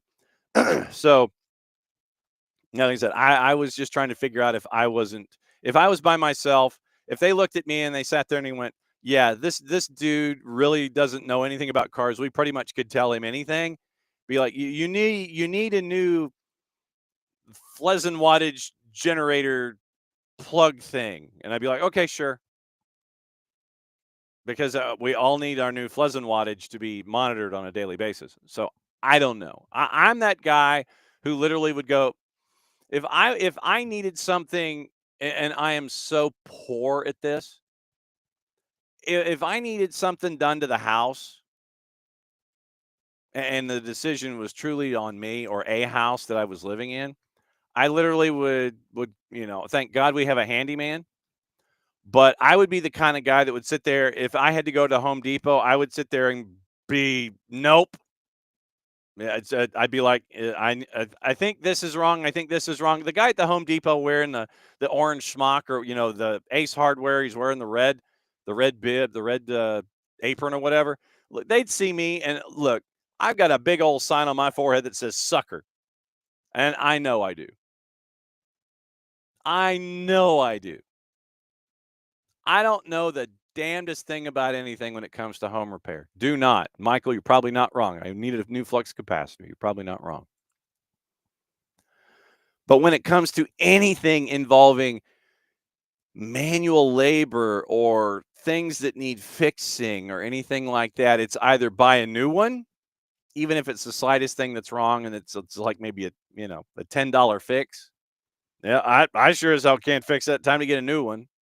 Or become a victim of my own lack of foreknowledge And I literally could go into a place where the dude with the red apron or the dude with the orange apron goes, "Yeah, you need a new flux capacitor." I'd be like, "Okay." $400 later, you sign your life away. I'm that guy. That's why traditionally the boss is the one that handles all of that kind of handiwork. She's the one that knows who to talk to, where to go, what to do. She's better at using tools than I am. She's better at fixing things than I am. Across the board, she's better at those kinds of things. So I am if you want to make money off of me, I am the first person you want to see wandering into a hardware store or a home repair store. But that's why I don't wander into them, because I know I'm a sucker and don't know the damnedest thing about any of it. So literally, it's like car repair, nope. Basic maintenance, I know I can take care of that. I just go to my mechanics. That's just literally how it goes. I'm like, no clue, no idea, none whatsoever, zero clue. Sucker right across my forehead. He'll empty out his wallet for you. Just walk up to him. Tell him he needs something. Okay. Literally, that is me in the home repair store and in the car repair outlet. That is literally what I am. I'm that guy. I mean, literally, I'm sure that all of the home repair and the hardware stores and all the places that have to do with that kind of thing, I bet you they have their own little red phones or their own little secret Morse code that they send to one another, like, little emails and uh, bulletin boards, discords. In the old days, they were bulletin boards. Now they're discords. They probably have their own Discord that's labeled John Nelson. Hey, he was just in here, dude at the hardware store. Hey, he was just in here buying this, and this. I'll send him your way because I told him that he needs this. Guarantee you that they have their own Discord when it comes to home repair and car repair and anything repair, making sure that I go from store to store paying whatever I'm supposed to pay for things that I don't know I need, I don't think I need, but it sounded good at the time. And, well, the house is kind of creaky. It's like I'll walk down the stairs and I hear noises. Well, I don't know. I'll have to come in and look at that. Literally, it's almost like the scene in Sleeping in Seattle, where the woman is having her home remodeled, and Tom Hanks and uh, Rob Reiner are there, and they're looking at the blueprints and everything. And the woman comes in and she's looking at the house, and she likes the repairs and everything, but she's wondering about when she can have people entertained. He's like, hey, when can I get back into my house? I've got some parties planned up. And Tom Hanks goes, I don't know, might be another 6 weeks. And then you hear Rob Reiner go, well, months, 6 months. Absolutely. Yes. It's going to take that much longer. Oh, I don't know what it's going to cost, but we'll piece it together. One of those. I'm that person. I'm the person that walked into the house, saw all the interior home decorating and remodeling, and was like, how long is this going to take? And then I believe the Rob Reiner character, when the Tom Hanks character falls in line. I'm that person. I'm the person that owns the home that is wondering when the interior decorating is going to be done. And then you tell me whatever, and I'm like, okay. Then you just kind of go about your business, and by the time you're done, you open up your wallet and you go, man, my Amex is smoking. What happened there? But yeah, literally, that's me. That is me on a daily basis. I am the last person that needs to go into anything involving home repair or maintenance, and the first person you want to see in a store involving home repair or maintenance or car. So, bet you didn't think that your MLS weekend review was going to go and follow through all of that stuff, did you? But that's where we go here on the show. Once again, reminder: Atlanta United 2 got the point going up against Orlando City B last weekend. Great goal at the end. It initially ended up as a Luke Brennan goal with Ryan Carmichael in front, and it ended up with an early goal there for Atlanta United 2. as they were going up against Orlando City B. I would run the highlights, like I said, but that goes back to my first problem of the day with the lack of gig space that I have on my desktop. But anyway, Luke Brennan scored in the 30th. Ronan Wynn scored with 12 to go. For those of you that might have been keeping an eye on it over at MLSNextPro.com. And it's a big point on the road for Atlanta United. By the way, Atlanta United, obviously, they missed their first two PKs with Carmichael and Mazzaferro, but then Rodrigo Neri scored. Third round of the PKs. Orlando City went 4 for 4, won it in the top of the fourth. Atlanta United, too, had 20 shots. 20. 6 on target, 5 blocks, 2 blocks for Orlando City B. 86% passing on 20 shots. 3 saves on the day for Jaden Hibbert. 31 fouls were called, 14 on Atlanta United, too. And Alejo Kalume was the man in the middle. But for Atlanta United, too, and Steve Cook, just to let you know, going into this matchup, because of everything that was needed with the first team, Rodrigo Neri, Moises Tablante, who you might remember last year from FC Cincinnati 2, Ryan Carmichael, who played with Messi and Friends 2 last year, Luke Brennan, that's your front four. Then you had Cooper Sanchez and Braden Dunham, 2 academy guys in your midfield, playing in front of DCQ, Ronan Wynn, Salvatore Mazzaferro, and Nick Sesak, who was also last year at Messi and Friends 2 with Jaden Hibbert in net.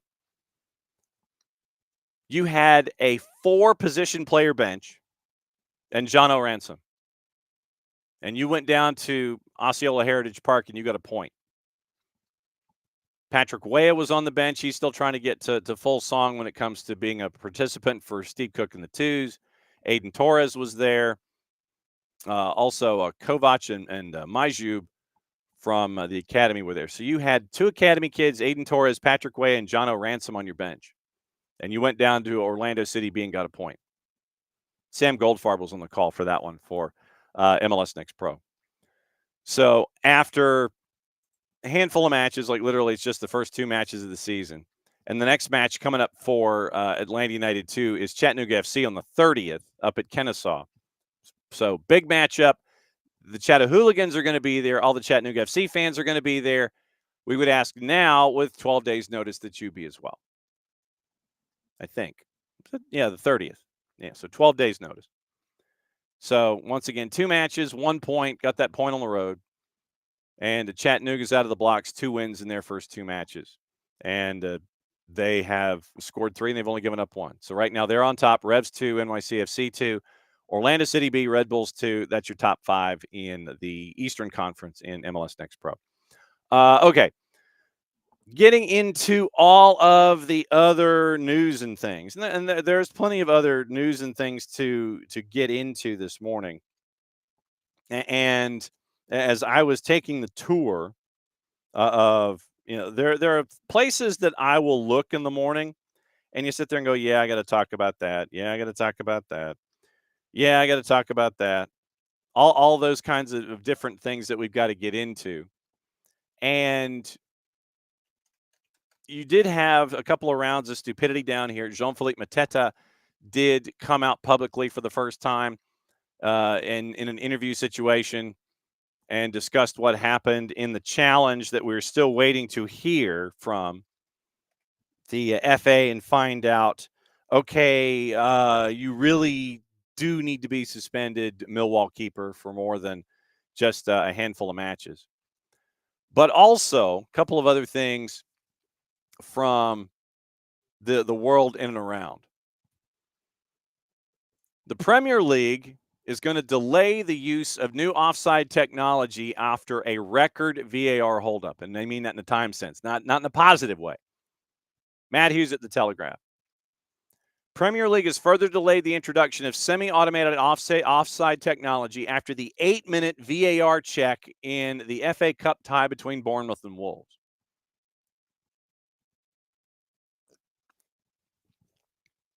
The technology that was in 7 of the 8 fifth-round ties failed, and this is the wording from Matt Hughes of The Guardian. The technology failed at the vitality owing to what sources described as a, quote, congested penalty area, end quote. So basically, what you're saying is this.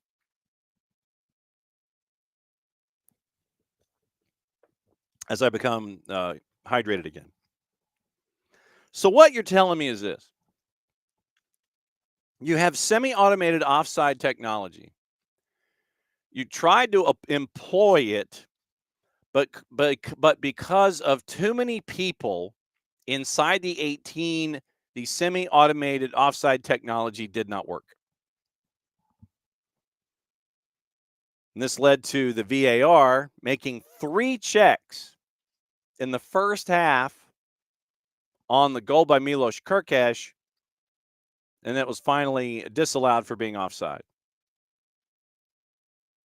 The reason we say this now is because the plans for semi-automated offside technology were supposed to be put in the Premier League after the international break. That is now not going to be the case. The FA has confirmed it's going to hold another trial in 3 of the FA Cup quarterfinals and continue to use it in the semis and the final. Preston have been drawn against Aston Villa in the quarters, and as a championship club, do not have the capacity to operate the system. Premier League sources indicated they would like to implement semi-automated offside technology this year, but they would need support of the clubs. Earliest it could be introduced is the first weekend of April. Clubs are questioning whether a significant change should be brought in with 8 games remaining. Clubs voted unanimously to introduce semi-automated offside technology last April, scheduled to be brought in last October, but in-stadium testing revealed problems with its accuracy that were not resolved until last month.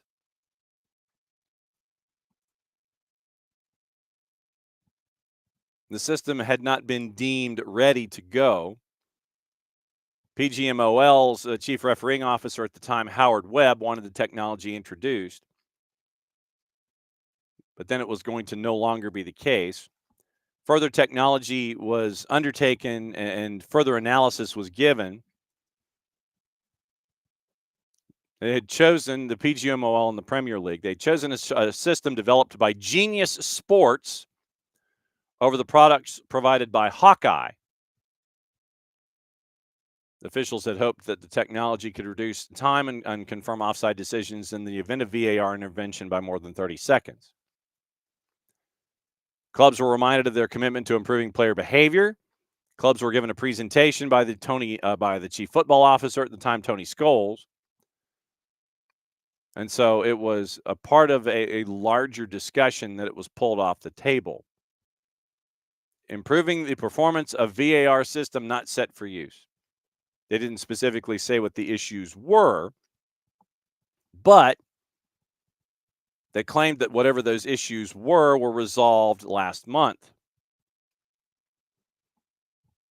Tony Scholes admitted to having severe doubts, in quotation marks, over the viability of semi-automated offside technology last month, and a number of concerns remain given the controversy surrounding VAR. According to Hughes, there is some reluctance at the league to invite more criticism, especially with as many matches as there are, and where the standings currently reside when it comes to the Premier League. We'll go over those in a sec. It has been claimed that SAOT reduces the waiting time for decisions to 30 seconds because the lines are drawn automatically, so there was some embarrassment about that trial leading to the longest VAR check in English football. The FA had warned before the trial that marginal offside decisions and crowded goal mouths could prove too tight for the new technology to detect. At Bournemouth, after the all clear regarding a handball, offside check began, but the technology didn't work. Home fans got to sing a bunch of things. The delay was more than 2 minutes longer than the previous VAR record of 5:37 during a game between West Ham and Aston Villa last year. So there was a thought that you're going to have semi-automated offside technology, but then not so fast. Not happening. Speaking of the championship, you'll remember Milutino's Zmajic has now been officially charged by the FA. March 17. He's now officially been charged. over alleged racial abuse of Hannibal Mabry. He's got a week to respond. It was Preston and Burnley back in February. Osmaic alleged to have made a racist comment towards Hannibal Mabry on Monday. A month. It took you a month to sort this out. Did you put it at the back of your syllabus? Is it just in order of the orders received? Serving number 27. Oh, yes, this is Osmaic v. Mabry.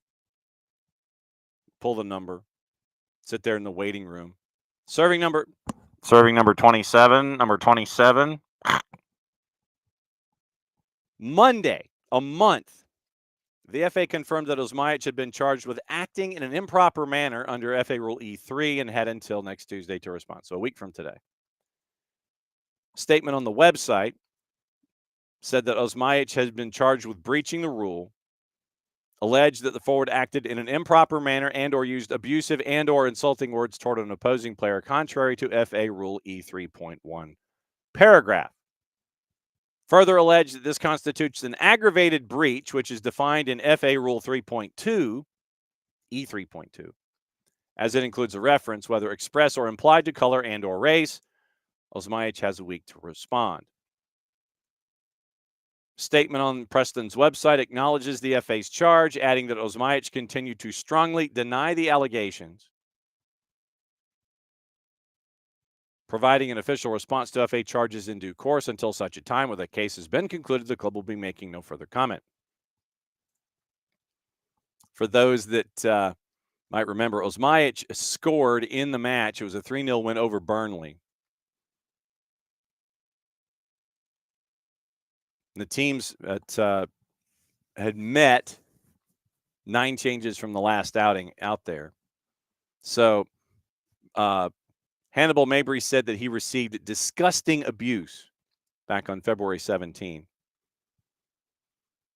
Midway through the second half, Osmaic, involved in an exchange with Mabry, informed the referee of the incident and later posted on social media. At the time, Mabry said, quote, "I will not be silent about what happened today. I will always call out racism whenever I hear or see it. That is the only way we change as a sport and a society. I'm a strong person, but nobody should have to experience this disgusting abuse on the pitch," end quote.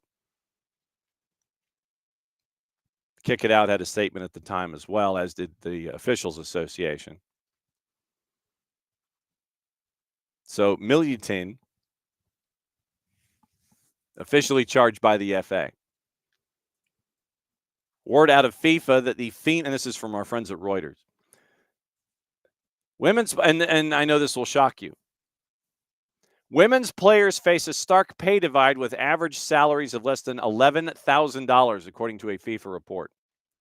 Female annual players' salary across the globe averages $10,900 US, and 1 in 5 head coaches at professional clubs are women. FIFA's annual report on the women's game. Among the teams FIFA designated as Tier 1, which include 41 clubs, 16 countries, average salary around $24,030. Although 16 of those paid an average gross of over $50,000.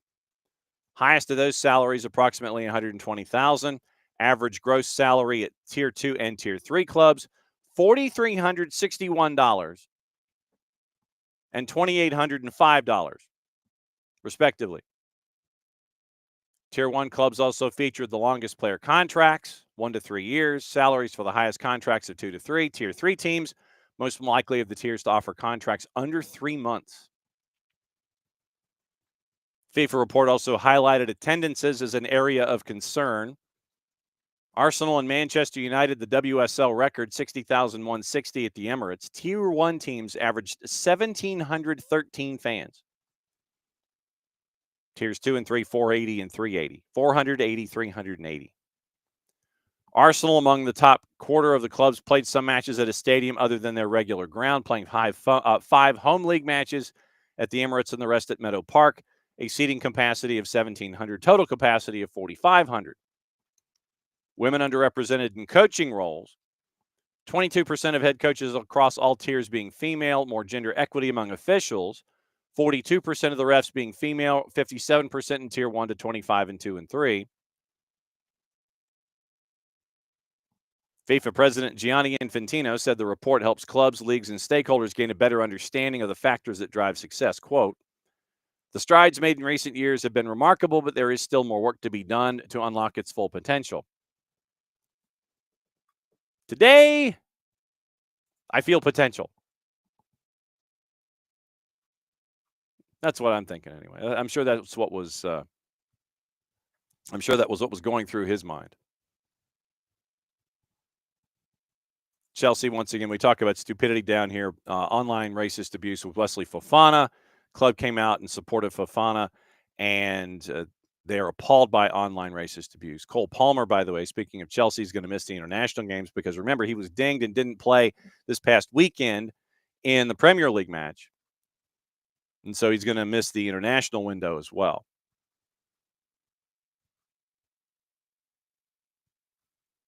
Like we said, Jean-Philippe Mateta came and had an interview for the first time ever since the incident. Had his own. He had a bunch of he had a press opportunity. Is what we're trying to say. But yeah, Jean-Philippe Mateta had his first press conference after the fact, and he said that literally, if his head had turned, a handful of degrees, then he could have passed. Literally, he could have passed. He said. I know it was scary to see that, and the FA is still under consideration for that particular incident. What is the FA going to say about it? Mateta said, my ear was destroyed. Gary Jacob at the Times said he would have suffered a more serious facial injury if he hadn't turned his head at the last second. 25 stitches to the ear after being caught by the Millwall keeper during the 5th round FA Cup tie back on March the 1st. Training alone, hopes to get permission from the club's doctor to join full sessions within the next week. Said he would need to wear a special mask to protect his ear if he were to meet his target of returning on the quarterfinal away to Fulham on March 29th. Mateta told L'Equipe, I was afraid I'd have broken bones or blood in my brain, but in fact, my ear was just destroyed. At the last moment, I had the reflex to turn my face. I was lucky because if I hadn't, I would have taken his right foot in the head, and it would have been much worse. After that, I never lost consciousness. I was lying on the ground, and I said to the doctor, I'm fine. I want to play again. But he, seeing my ear, replied, no, you have to go. Surgery the same day. Mateta, a plastic surgery specialist, came and took pictures of my ear, which he refused to show me so as not to let them stay in my head. Obviously, it didn't look like an ear anymore. At the beginning of the operation, the surgeon had a lot of trouble, but afterwards he explained to me he found a way to save my ear. He did a hell of a job, end quote. Mateta's mother traveled from Paris to help him at home, where he spent time watching films and reading books such as Mario Puzo's The Godfather. Don't know if he's picking up any Corleone family ideas. Joined Palace in training camp in Marbella last week. Had the bandage removed, looking for a behind closed door friendly later this week as they didn't have a match last weekend. Unclear if Mateta could play. Mateta, quote, I have to be careful to prevent it from getting infected.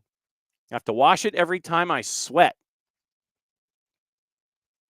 Next week, I should be able to participate in training matches, but for that, I'll need a mask while my ear finishes healing.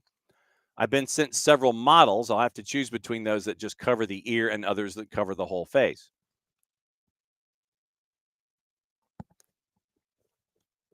And in the past with athletes, we have seen, and we've seen it in basketball, I think, more than anybody else, and it has to do really with the orbital bone when we see masks here as the mask that would cover the whole face. I legitimately don't know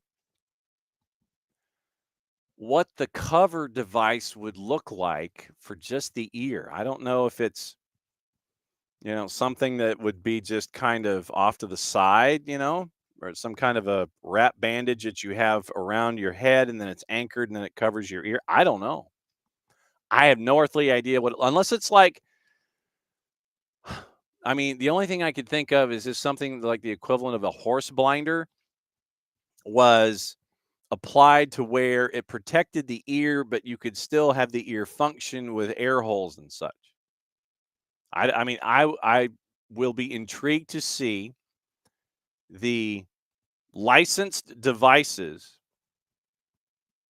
that would be in touch with everything that's there associated with that injury. I'm intrigued. I mean, if Mateta says it's something that would have to cover his whole face, traditionally when we see the orbital bone breaks, it literally is just like the Lone Ranger mask where it covers everything on the front, but it acts normally and drapes over the ears. I don't know if you can take what we're associating with an orbital bone and move it to the side.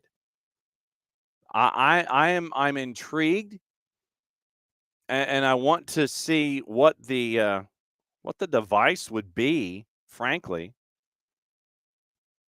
for something like this. I it's this will end up as legitimately. This will legitimately end up as I'm sure that's not really a first that you want, but when it comes to the technology that's associated with protecting the human body, we know certain things can go in certain places, but when it's offset, how different is it? Like I said, the only thing I can think of is something akin to a horse blinder or something that's like a, um, like in wrestling where you have the wrestling earpieces that cover over the ear. I mean, that's the only thing I can think of is that if you take something like an amateur wrestling headpiece and have it go over, might have to go over both ears just for the sake of keeping it attached and keeping it on your person. But that's the only thing I can think of is short of a horse blinder taking the ear protection, the helmet protection over the ears from amateur wrestling and doing something like that. Yeah, like a rugby ear protectors. Yeah, and that's the other thing that is it a helmet? But once again, is it going to get too sweaty? And then you have to sit there and you keep paying attention to it or something like that. And so, yeah, I mean, David, Michael, I think you're right there. It's like which one which one of these does it look like? To keep it from getting infected, you got to keep washing every single time that you sweat, and you're going to be sweating in this device, whatever it is. And so then you have to wash it every 45 minutes or something and be vigilant about that. Like I said, this whole process to me, I'm going to be intrigued as to how this gets pulled off. I really am. It's gonna be an interesting thing that we navigate and we see with Mateta. Uh 12 league goals this year considered for his first France call up. Roberts was sent off. 30-year-old had his ban doubled to 6 matches by a regulatory commission after the FA submitted a claim that the sanction was clearly insufficient. Roberts has apologized to Mateta via text. I told him, don't worry, it's not that serious. He could have avoided doing that, but these things happen. Also, Palace is confirming that Dougie Friedman is leaving the club to take up a role abroad. It looks like he might be heading to a team in Saudi Arabia. Premier League's going to go back to the Puma ball next year. The Carabao Cup semifinal, the ball that drove Mikel Arteta crazy, that's going to be in the Premier League next year. So it will be a Puma ball and not a Nike ball. And Mikel Arteta hated that ball, the Puma ball. Hated it. Absolutely hated it. 25-year association with Nike in the Premier League. Bye-bye. Hey, look at this. It's a new ball that Puma's put out. And Arteta specifically blamed the new ball from Puma for all of the shooting woes that they had in the Carabao Cup semifinal. Starts this summer. New ball is going to be unveiled for the summer series. So we will get the first opportunity here in the United States to see this new ball and how it behaves. For the first time in my life, I'm refraining from being a 12-year-old. Because there are too many jokes right now that could be said. I'm not going to say one of them. Puma ball is also used in La Liga and Serie A. After the semifinal loss to Newcastle, Mikel Arteta said, quote, I think we kicked a lot of balls over the bar, and it's tricky that this ball flies a lot. It's just different. It's just very different to the Premier League ball. You have to adapt to that because it flies different. When you touch it, the grip is very different as well, so you have to adapt to that.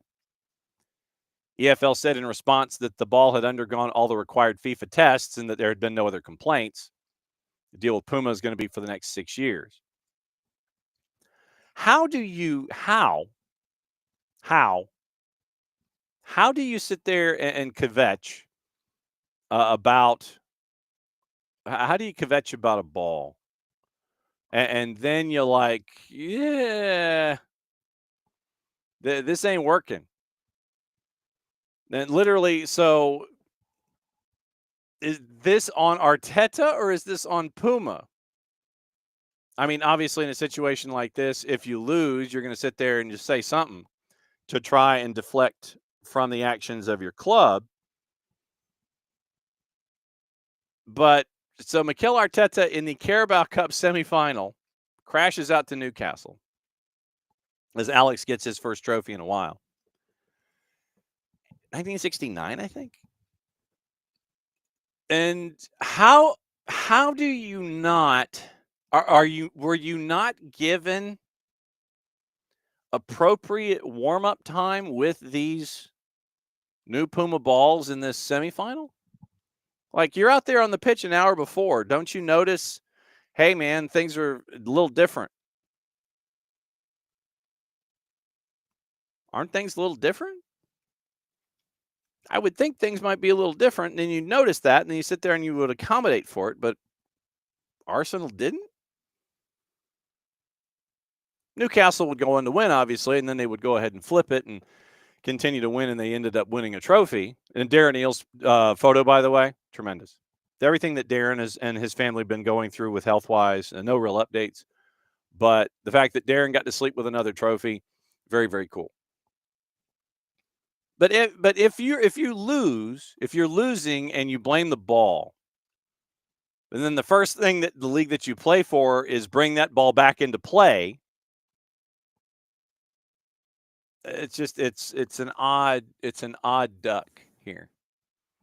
So Mikel Arteta, he loses, he blames the ball, and now the first thing happens. It's like, it's just like when you in the old sitcoms, it's like when you're in your house and it's like, maybe like in the Christmas, was it the Christmas Vacation?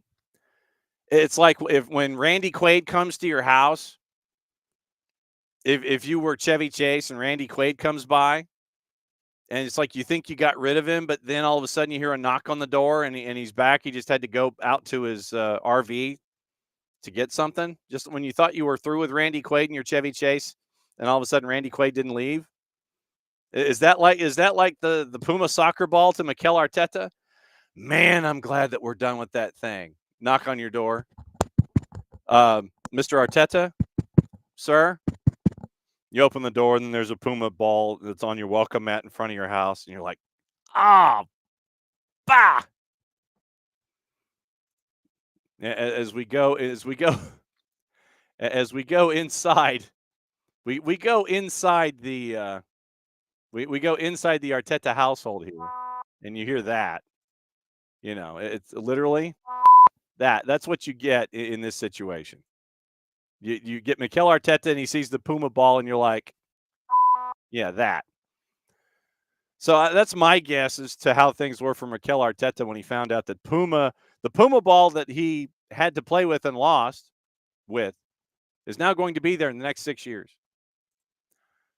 Good for you, Mikel Arteta. Good work. So, just when you once again, it's all about the Benjamins. All about the Benjamins. And I know that this will shock you, and that scream that you probably heard is Drew Dickinson. Manchester United, had a price increase in their season tickets. A 5% rise for the third straight year. 5% rise for the third straight year comes after Sir Jim Ratcliffe claimed only his 230 million pounds kept the club going, and the supporters are calling for the Glazers for help. United fans branded the 5% increase in season ticket prices as offensive. Claim the Glazer family should be dipping into their own pockets to help ease the club's financial problems instead. Oh, no. This is debt financing. That's kind of like what Sir Jim Ratcliffe is up to. Sir Jim Ratcliffe, in that interview that he made the rounds with Gary Neville, if he hadn't injected the $230 million, then the club would have run out of money. 25-26 campaign, an adult season ticket will cost anywhere from $608 to $1,121. United said season ticket holders would pay on average £2.50 more per match. Prices for the under-16s have been frozen. Club have slashed OAP discounts from 50% to 25% for the first time. Games for non-season ticket holders will be categorized. Makes sense. Bigger matches against rivals and neighbors costing more. That's just what we call it. What we have for a walk-up. United had frozen season ticket prices for 11 straight years, but Omar Barada, the club's CEO, cited an increase in operational costs, such as rising energy prices and the club's financial issues, as the reason why they were asking fans to fork out, even though they have endured the season that they have endured. 13th place currently. And you still have Glazers out all over the place. As part of Ineos's drive to raise more revenue, a few hundred fans who sit near the dugouts will be turfed out and moved elsewhere because United realized they can sell those seats for several times their present price as part of a hospitality package. Fans affected will be offered a new seat elsewhere. Those who replace them will eat in the hospitality suite in the Sir Bobby Charlton stand before kickoff.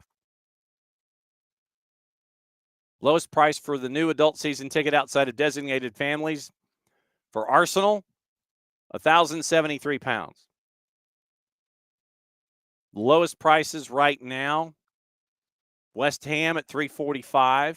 Manchester City, by the way, lowest price to get in at $425 for an adult season ticket. Lowest price, Manchester City, $425 for a season ticket. Ipswich and Leicester hanging. Ipswich at $372. Leicester just over $400. Manchester City at $425. Manchester City at $425. By the way, their lowest season ticket adult is less than Southampton's. Change from year to year right now for the ones that have been announced. Brighton's up 2.5%. Brentford's is constant. Everton's up 15% because, of course, you're at Bramley Moore Dock. Same for Leicester, same for Liverpool, same for Spurs, same for West Ham and Wolves. Manchester United up 4.8%. Newcastle up 5%. Nottingham Forest up 4.6%. And season ticket holders went to the Glazers to ask for help. I don't know if you saw this. We'll talk about Open Cup here in a second. And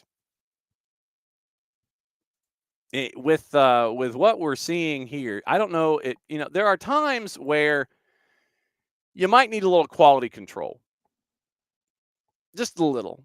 We'll get into gossip, rumor, and innuendo, what to watch, where to watch it, how to watch it, all those things coming up in a second.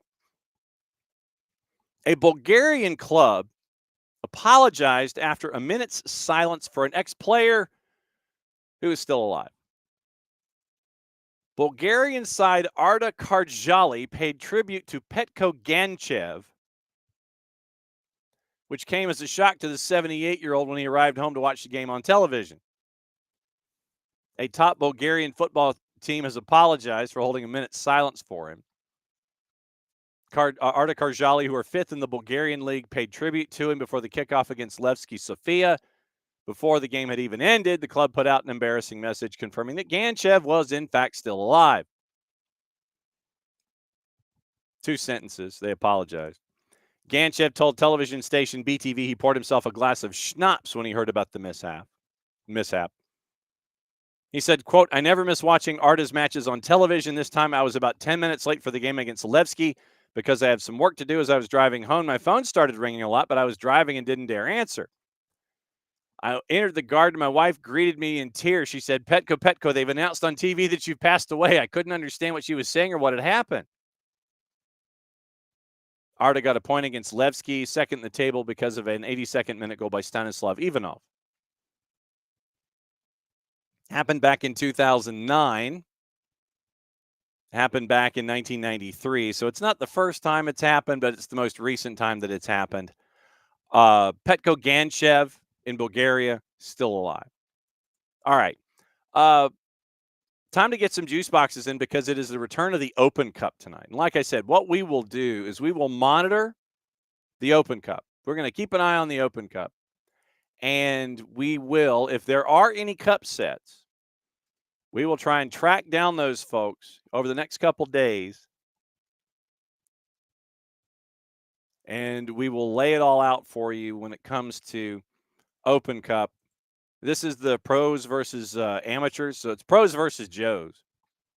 And we have 3, 6, 9, 11 matchups tonight with juice boxes. Hartford Athletic, a -179, hosting New York Shockers. The Miami FC at 7 o'clock, hosting Naples United. The Miami FC's at a -182. Red Wolves on the road, -114 at New Jersey Alliance. Sarasota Paradise, and we need to catch up with them because they are moving forward in their leagues designations on the USL side. They've announced that they are going to be moving up in divisions. They are a big underdog at home against FC Naples. FC Naples, a -200. Sarasota Paradise, +438.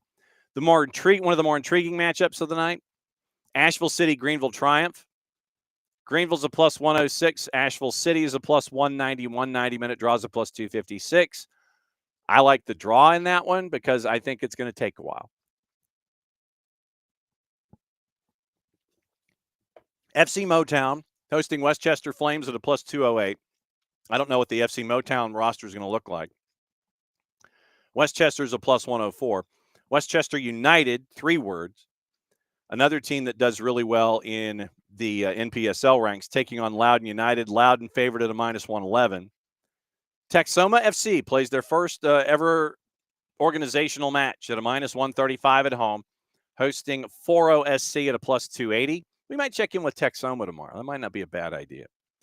Tulsa Athletic and FC Tulsa. You want to talk street fight? FC Tulsa and Tulsa Athletic. There are some sore bones at Tulsa Athletic. Just ask owner Sonny D'Alessandro about life in the NPSL, where they are now, I think they're in the league for clubs, taking on FC Tulsa. FC Tulsa +123. I think that one might go for a while. I think that D'Alessandro and Tulsa Athletic, they may sit there and it's like, you know what, we're just going to make this as difficult as possible. Turn it into a kickabout. Try to gin up some anger and angst at a +165. Late night, AV Alta and Ventura. AV Alta -127, played their first match ever in club history in Statesboro on the weekend, and now they got to fly back and play Tuesday night in Open Cup, taking on Ventura at a +252. It'll be cool to see what the former home of the Lancaster Jethawks looks like with the conversions that have been made to it into a soccer stadium. And Ventura County hosting Laguna United at a -111. Laguna United a +199. 90-minute draws a +318. 5 more matches tomorrow, including the Des Moines Menace and all of the menacers.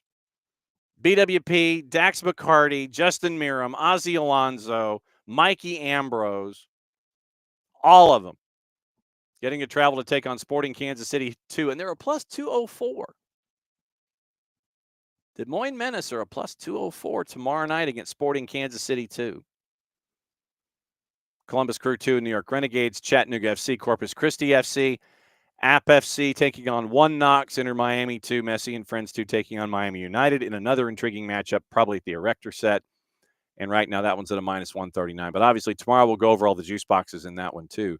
But 11 matches tonight in U.S. Open Cup, and you can watch them on YouTube, and you can go to the Open Cup site and all of that. So keep an eye on all of those, and we will let you know what else is going on with all of that. So 11 matchups tonight. We'll keep an eye on Open Cup as well heading into tomorrow. Gossip, rumor, and innuendo, what to watch, where to watch it, how to watch it. So obviously it's going to be a light day, but obviously you can watch all the Open Cupage that you can and all the Open Cupage that you desire. Once again, tomorrow, Laurel Failer, Queen City Press, is going to join us. Tyler Pilgrim is set to join us as well. And we'll figure out the dynamics because I think Laurel has to join us before practice. And it might be Laurel and Tyler and me and you asking questions about FC Cincinnati from 9:30 until a little before 10 o'clock. So your football gossip, rumor, and innuendo. Liverpool have made contact with people close to Alexander Isak before a potential summer move. That's from Fabrizio Romano. So that means that it's Isak's agent because Isak has to have plausible deniability. Or it could have been Mo Salah maybe shaking hands with him after a match. I mean, literally, it could be the fact that, after the Carabao Cup, people went up and shook Isak's hand. It could have been Mo Salah post-match handshake. That's what it could be with Fabrizio Romano, but I think it's a little more involved with that. But what it could be, the way it was phrased, that Liverpool had made contact with people close to Newcastle's Alexander Isak. Hey, Dan Burns standing next to Alexander Isak. I'll shake his hand. Therefore, Liverpool made contact with someone close to Alexander Isak. I'll go shake Eddie Howe's hand. He's standing next to Alexander Isak. That's what maybe that means. It means a little bit more than that. United have raised their asking price for Marcus Rashford, whose form on loan at Villa has earned him an England recall. Wolves keeping an eye on Diogo Jota's situation at Liverpool, weighing up a move to bring him back to Molyneux this summer. Can they afford him? Manchester United monitoring Eintracht Frankfurt forward Hugo Ekitike and RB Leipzig striker Benjamin Seschko. That's from Florian Plettenberg at Sky Sports Germany. AC Milan will permanently sign Kyle Walker in the summer, but not look to keep Joao Felix, currently on loan from Chelsea. That's from Gazzetta dello Sport. Liverpool plan to move more than $250 million in the summer on signing Julian Alvarez, Xavi Simon, and Alessandro Bastoni. That's from Fichajes. Liverpool also among the clubs monitoring Bayer Leverkusen's Jeremy Frimpong as they see him as a potential replacement for Trent Alexander-Arnold. Calvin Phillips pushing for a return to Leeds following his loan spell at Ipswich. Eddie Howe gets a £3 million bonus if Newcastle qualifies for the Champions League next year.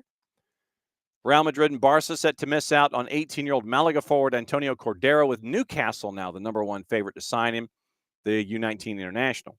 Liverpool ahead of Newcastle, Spurs, and Chelsea in the race to sign Mark Gahey. Villa may sign Enzo Barnechea to Valencia in the summer following a loan spell there. Manchester City, Liverpool, Chelsea, Arsenal have all been watching River Plate winger 17-year-old Franco Mastantuono, who has a release clause of about £35 million. And Spurs have identified Marco Silva and Andoni Iraola as their top targets should they part ways with Ange Postecoglou. Bill Foley is sitting down with Andoni Iraola as we speak over either yesterday or the next couple of days to try and lock him down for as long as humanly possible so he doesn't jet, especially after they sell Kirkesh and maybe Justin Kluivert. So keep an eye on all of that. Now, what to watch, where to watch it, how to watch it. Soccer on TV. Thanks to our friends at Soccer America for this. League One, big matchup at the top of the table. Rotherham and Wickham. Win for Wrexham has put them in second. Wickham has to keep the pace. On YouTube is where you can find, on U.S. Soccer, you can find all 11 matchups tonight involving what's going on with Open Cup. Remember, Hartford Athletic New York Shockers at 6:30. Sarasota Naples, Miami Naples United, New Jersey and Chattanooga Red Wolves at 7. FC Motown Westchester, Asheville City Greenville, Westchester United Loudon all at 7:30. Texoma and Foro at 8. Tulsa FC Tulsa Athletic FC Tulsa at 8:30. Ventura County Laguna United and AV Alta Ventura County Fusion both at 10:30 tonight. Then on DAZN USA, if you can figure out how to get it, UEFA Women's Champions League, Real Madrid and Arsenal is at 1:45. Bayern Munich and Lyon is at 4. And the Women's Cup in Saudi Arabia is at 3 o'clock between Al Nasser and Al Shabab. Now, once again, tomorrow, like I said, Laurel Failer is going to be with us tomorrow. And she will be dropping by and letting us know about FC Cincinnati. Tyler Pilgrim dropping by as he traditionally does on Wednesdays. And we will lay that all out for you there on your Wednesday. Thursday, like I said, we're chasing cup sets. So if we get cup sets in the first half hour of the show, fantastic. We get them in the last half hour of the show, fantastic. Same would happen on Thursday. Try to lock that down in the first hour of the show. Then 10 and 10:30 is your power hour with Nino and Nico. That gets you ready for Friday, which gets us ready for FC Cincinnati, and it gets us ready across the board for everything else going on this weekend. And like I said, we are efforting our location for Friday night for the high school game on Friday Night Football. And we've got a location, just need to have conversations and hope that we can get the okie doke there before it is the U18 side, I believe, U16, U18 for Atlanta United. And that is early Saturday morning against CF Montreal. Then also racing down at 9 and 11. Then you race down and you are a part of what's going on involving Atlanta United and FC Cincinnati. 1 o'clock start, 1:30 start, 2 o'clock kick, and you'll be good to go there with that one on your Saturday. So busy times all around, all over the place. Thanks to Michael, thanks to David, thanks to Wiley, and thanks to Alex, and thanks to the Platypus who came in. Thank you, Emilio, for dropping by this morning. And morning, Harry, morning, Luckville. We've banned our bot, and morning, Alex. And so once again, thanks to all of you guys for hanging out as you always do. Back at it again tomorrow at 9:05 in a little less than 22 hours. Keep an eye out on all the platforms for all the stuff that we have. Morning Espresso, video, audio, newsletter. Oh, I forgot. Before we go, don't forget to become a Fanatico. How do you become a Fanatico, he asks. Well, what you do is you go to group.chant.fan/soccerdownhere/join. Group.chant.fan/soccerdownhere/join. $10 a year. What do you do for $10 in the span of a year? It is a chance for everybody to sit there and go, well, maybe I go and get a Mocha Grande Latte half calf double decaf with some foam on top. Well, what you can do is you can become a member of our Fanaticos membership program. And then what you do is you get invites, and you go and you can join here on the Chant app. And here's all the things that you do. We get to kind of sit there and you see what's going on within the Chant app and the SDH community here on Chant. You get all the discounts to all the really cool places. We've added a couple of places where you can you can take advantage of being a partner here on SDH. So now, just to know, Brass Tap, Moxie Hotel in Midtown, if you are a Fanatico.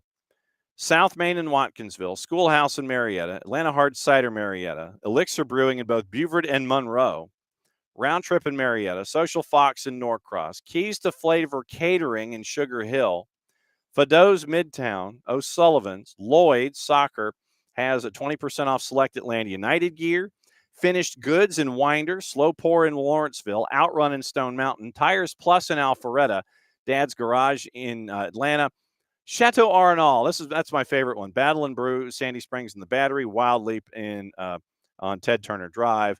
But my favorite one in all this, and it's the most random one of them all, is the Chateau Arenal, where if you wanted to go to Chateau Arenal, El Castillo, San Ramon, Costa Rica, and you were a Fanatico, you would get a code and you would get a discount. So if you wanted to go see soccer in Costa Rica, that's the boss. That's not the Chant app. But if you wanted to go and you wanted to make sure that you got to go see stuff in Costa Rica, you could stay at Chateau Arenal. And if you are a Fanatico, you'd get a discount code if you wanted to go down to Costa Rica and be a part of really cool stuff.